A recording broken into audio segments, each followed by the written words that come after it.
भारतीय नौसेना ने बुधवार को नौसेना बेस कारवार में आयोजित एक औपचारिक कार्यक्रम में प्राचीन सिले हुए जहाज को औपचारिक रूप से INSV कॉन्डे ने नाम दिया। संस्कृति मंत्री गजेंद्र सिंह शेखावत ने मुख्य अतिथि के रूप में इस कार्यक्रम की अध्यक्षता की। इस दौरान शेखावत की धर्मपत्नी नोनत कमर भी साथ रही। INSV कौंडिन्य एक सिला हुआ पाल वाला जहाज है जो अजंता की गुफाओं के चित्रों में दर्शाए गए 5वीं शताब्दी के जहाज पर आधारित है। इस परियोजना की शुरुआत संस्कृति मंत्रालय, भारतीय नौसेना और मेसर्स होदी इनोवेशन के बीच जुलाई 2023 में हस्ताक्षरित एक त्रिपक्षीय समझौते के माध्यम से की गई थी, जिसमें संस्कृति मंत्रालय से वित्त पोषण प्राप्त हुआ था।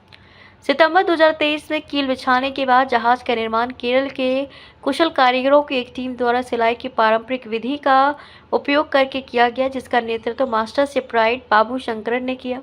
कई महीनों तक टीम ने कॉयर रस्सी, नारियल फाइबर और प्राकृतिक राल का उपयोग करके जहाज के पतवार पर लकड़ी के तख्तों को सावधानीपूर्वक सिल दिया। जहाज को फरवरी 2025 में गोवा में लॉन्च किया गया था।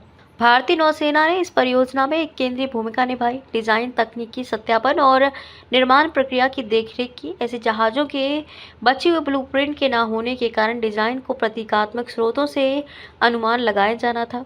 नौसेना ने पतवार के रूप और पारंपरिक राइगिंग को फिर से बनाने के लिए जहाज निर्माता के साथ सहयोग किया और ये सुनिश्चित किया कि डिजाइन को समुद्री इंजीनियरिंग विभाग, IIT मद्रास में हाइड्रोडायनेमिक मॉडल परीक्षण और आंतरिक तकनीकी मूल्यांकन के माध्यम से मान किया गया था। नए शामिल किए गए जहाज में कई सांस्कृतिक रूप से महत्वपूर्ण विशेषताएं शामिल हैं।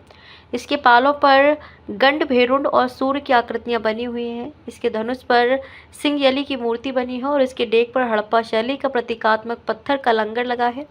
प्रत्येक तत्व प्राचीन भारत की समृद्ध समुद्री परंपराओं को दर्शाता है। हिंद महासागर से दक्षिण पूर्व एशिया तक यात्रा करने वाले महान भारतीय नाविक कौंडिन्य के नाम पर बना ये जहाज समुद्री अन्वेषण, व्यापार और सांस्कृतिक आदान प्रदान की भारत की दीर्घकालिक परंपराओं का मूर्त प्रतीक है।